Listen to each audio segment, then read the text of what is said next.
Je vais te parler d'un endroit que beaucoup décrivent, mais que très peu arrivent à expliquer clairement.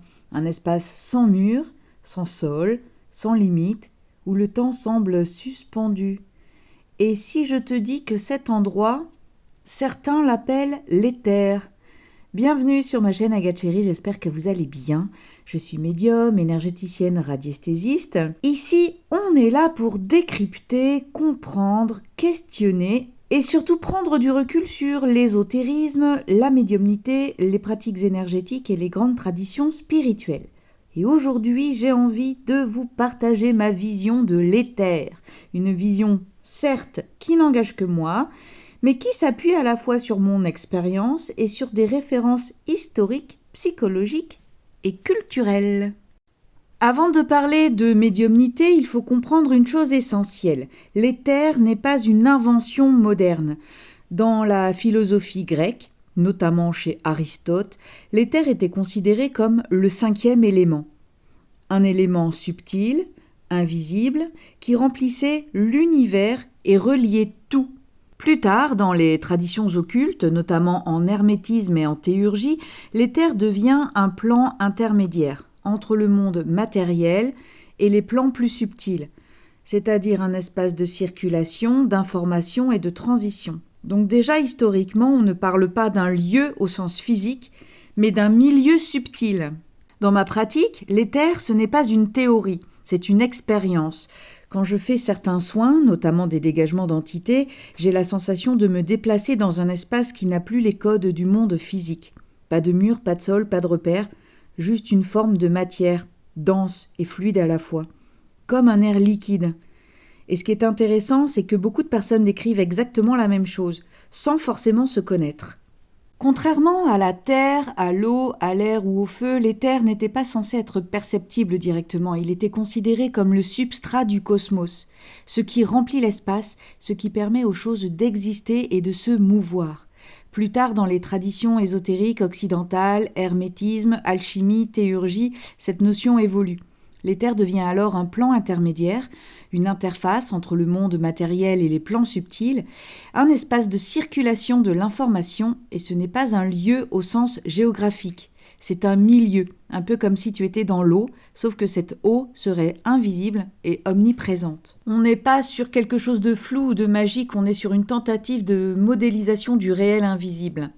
Maintenant, si on avance dans le temps, on arrive sur des approches beaucoup plus récentes, notamment ce qu'on appelle aujourd'hui le mouvement New Age. Et dans ces courants, l'éther est souvent présenté comme une énergie universelle, un champ vibratoire global, un espace où tout est connecté. Et cette vision a un avantage. Elle rend ces notions accessibles, elle simplifie des concepts complexes. Mais elle a aussi une limite, parce qu'à force de simplifier, on mélange tout.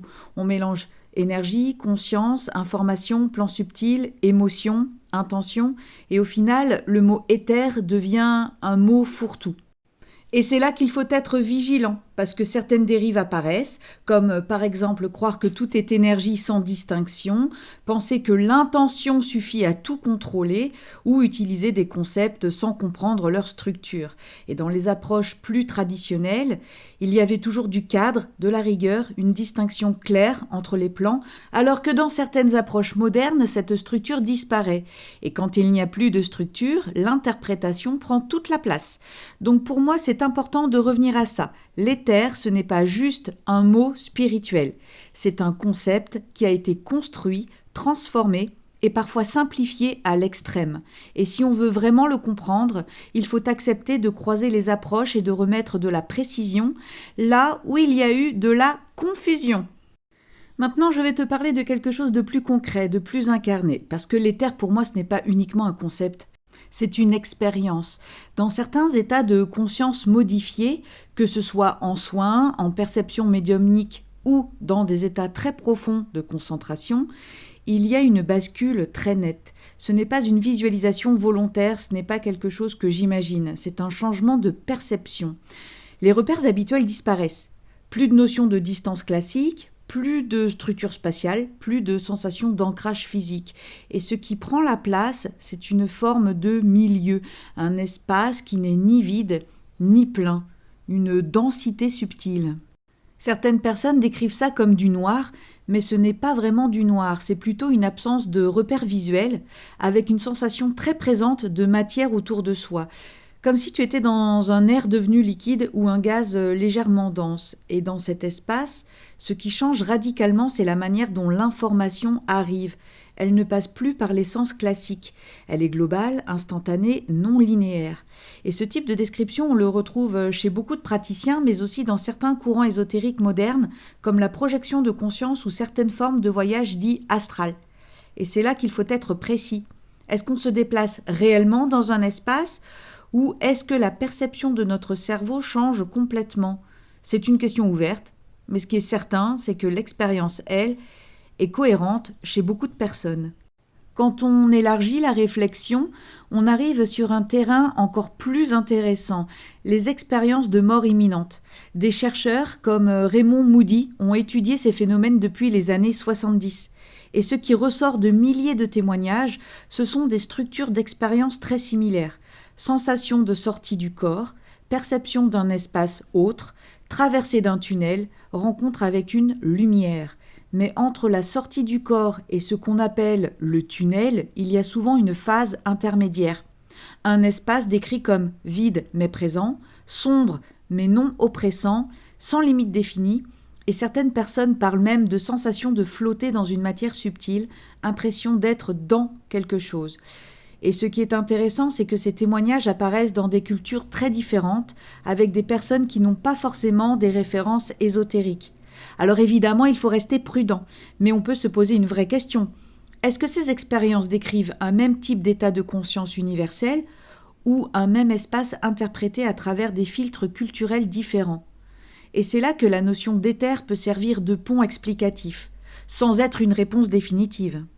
Ce qui est fascinant, c'est que ces descriptions ne restent pas uniquement dans les témoignages. On les retrouve aussi dans la culture populaire. Dans Stranger Things, lorsque le personnage d'Eleven entre dans un état de perception modifié, eh bien, elle accède à un espace noir, sans repère, dans lequel elle peut capter de l'information. Dans le Disney Pixar Soul, avant d'accéder à un autre plan d'existence, les âmes passent dans un espace intermédiaire avant l'ouverture d'un portail. Ces représentations ne sont pas des preuves, mais elles sont révélatrices. Elles traduisent quelque chose de profondément ancré dans l'imaginaire humain. Un entre-deux, un espace de transition, un lieu de passage. Et souvent, la fiction ne fait pas qu'inventer. Elle organise et met en forme des expériences humaines récurrentes. C'est ce qu'on appelle parfois une expression de l'inconscient collectif. Maintenant, il est indispensable d'apporter un autre regard, parce que tout ce que je viens de décrire peut être analysé de manière très différente. En neurosciences, on sait aujourd'hui que le cerveau est capable de produire des environnements sensoriels complets, des sensations de sortie de corps, des perceptions d'espace extrêmement réalistes, notamment dans des contextes particuliers, stress intense, privation sensorielle, modification chimique du cerveau, état dissociatif. Le tunnel, par exemple, peut être lié à une réduction progressive du champ visuel. La sensation de flotter peut être liée à une désactivation de certaines zones liées à la proprioception. Donc, une hypothèse sérieuse, c'est ce que l'on appelle éther. Ce serait une construction cohérente du cerveau dans un état de conscience modifié, et cette hypothèse n'est pas à rejeter. Au contraire, elle permet de garder du discernement, parce que sans cette grille de lecture, on peut très vite basculer dans l'interprétation excessive. Personnellement, je ne suis pas dans une posture de croyance, je ne suis pas là pour dire c'est réel ou ce n'est pas réel, je suis dans une posture d'observation, et ce que je constate, c'est que l'expérience est réelle pour la personne qui la vit, que les sensations sont cohérentes et que les descriptions se regroupent. Toutefois, l'interprétation varie énormément selon la culture, les croyances, les connaissances, le cadre de référence. Donc pour moi, l'éther est une manière de nommer un état de perception particulier, un espace d'interaction possible, une interface entre différentes formes d'information. Mais ce n'est pas une vérité absolue, c'est un modèle, et comme tout modèle, il doit être questionné. Mon expérience personnelle n'est pas une vérité en soi, donc j'essaie de comprendre ce que je pense avoir vécu et j'essaie de garder mon discernement et de prendre du recul sur ce que j'ai vécu. Voilà, ça n'engage que moi et je ne veux pas mettre mon expérience sur la table comme une vérité, qu'on soit bien d'accord. Ce qu'il faut retenir de tout ça, ce n'est pas une réponse définitive, c'est une posture. Être capable d'explorer sans se perdre, ressentir sans surinterpréter, comprendre sans figer. Parce que dans ces domaines, l'expérience peut être extrêmement forte, mais l'erreur d'interprétation est très facile. Et c'est là que le discernement devient essentiel. Alors j'ai envie de te poser une vraie question. Est-ce que tu as déjà vécu un état, une sensation, un espace qui ressemble à ce que je viens de décrire? Et surtout, comment tu l'as interprété? Je serais vraiment curieuse de lire ça. Merci d'avoir pris le temps d'écouter cet épisode jusqu'au bout, et si ce type de contenu t'aide à mieux comprendre, à prendre du recul et à affiner ta perception, pense à t'abonner à la chaîne. Tu peux aussi activer la petite cloche de notification pour ne rien manquer des prochains podcasts. Et comme toujours, je serais vraiment intéressée de lire ton point de vue ou ton expérience en commentaire. On se retrouve très bientôt pour un prochain épisode.